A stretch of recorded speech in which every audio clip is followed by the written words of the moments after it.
Hello, this is David Havlicek, and this is a quick overview over my Module 2.1 submission, looking into community values. We'll go over project emphasis, some sample community members I came up with, the typology to apply to those members, specific scenarios, floor plan sections that apply the typology, and a relationship diagram. So I took emphasis from 5 of the different categories that we researched, a lot in data demographics and psychographic segmentation, both of Los Angeles area and more specifically the site location. Also looking into land use, zoning and planning, infrastructure, transportation, mobility, local economic factors, and built environment. I focused a lot in economic factors, and there's a lot of economic related criteria that are intertwined with the other areas as well. So for household one in general, I went into a lot of specifics just to start to put myself into the shoes of the occupant. And basically we have one single higher end income occupant, a group young adult occupancy, shared apartment, a family, lower income for the area. We have a much more affluent family and a low income single individual as well, all in different walks of life. And one thing I tried to address is economic diversity in my project because that is one of the things I found to be most beneficial to a community. The different housing typologies to address these individuals are condominiums, small apartments, large apartments, stepped row homes, and a villa, kind of a villa. So for household one, we have the luxurious condo, so a smaller square footage but higher earner, and higher focus on amenities. I did a basic layout of bedroom, bathroom, and a little bit more generous with kitchen and dining space. Here's a quick little section of it. Going into household two, looking at a group occupancy, much more emphasis on having the space, the necessity space. But as you'll see in my graphic representation at the end, there is a lot of tie to the apartments to public spaces outside of the unit for more living functions outside of bathing and sleeping. Here is a quick section of that view. And this is the row home.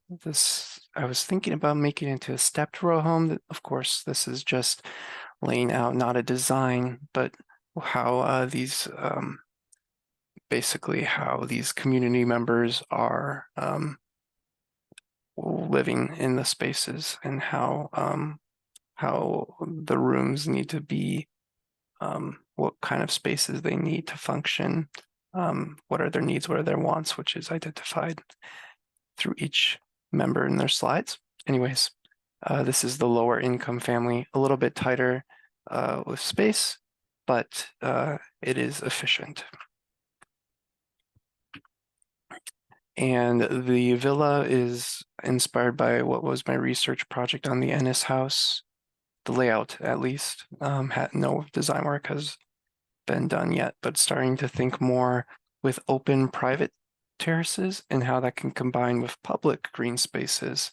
And how do you get a private and public green space intertwined with each other is something I've been looking into. But anyways, for now is the layout for a smaller family, but larger space to work with. And our household 5, that is the low income single occupant, while the first household was the higher income single occupant. And while square footage is similar, the largest difference between both of them is the finishes, However, this apartment layout is more basic as well. Also, the plumbing, so kitchen and bath, they are on what would hopefully become shared walls on opposite sides. And another section. All right, and going through my graphic representation, my graphic diagram, showing community members and possible common spaces and other ideas for public and private. I got a little specific with spaces. However, of course, this is not defining the spaces in the actual program for my project, but I'm starting to think about what are the relationships between these potential spaces. And I like the idea of how do we combine condominiums, apartments, villas, and row homes together, especially with varying apartments and varying functions of people living in those apartments. Are they working on site? Are they working off site? Do they need to access a parking garage for a car? Or do they need to access bicycle parking? And there's a lot of things I've addressed in this one, and a couple things I want to take note. The row homes are like a web, and I did that on purpose because I think the row homes build upon each other. Of course, architecturally, structurally, they have shared walls, but also in a planning sense. And that web can intertwine with paths and other green spaces together easier with, for example, a trail system, the transit bike entry, the parking garage. There's a lot of opportunities with a web instead of just looking at a singular row house. All of them could theoretically be connected to the trail system, which connects them to all other aspects of transportation and storage. The plaza is a central space that you can see a lot of arrows pointing to.